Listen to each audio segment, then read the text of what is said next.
Are you late on your investments? Do you have in your portfolio what makes sense for today, or are you still making decisions based on what you know in your past? One of the big things that we want to talk about today is mutual funds.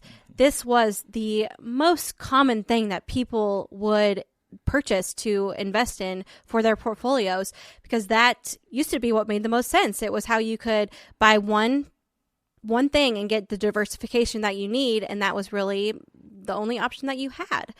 But Grant, why is that no longer the most efficient financial choice for you? 100%.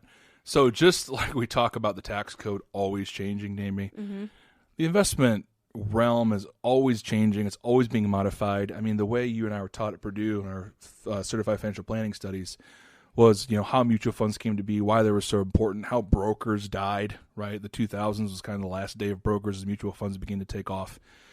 And mutual funds still, believe it or not, are some of the largest vehicles that hold wealth. But exchange-traded funds became this little thing, and they're getting a lot of mainstream headline views. They're getting a lot of discussion just because of how efficient they are.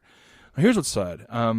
Mutual funds are sold by a lot of companies. They still make a lot of companies a lot of money, and they're not going away anytime soon. And unfortunately, a lot of 401k plans, Jamie, they still only offer mutual funds. Very few 401k plans do we see have even an indexed fund, let alone exchange-traded fund, an ETF. And so it's just it's hard to break that mindset when all you know, especially in your largest investment account, your 401k, is still mutual funds.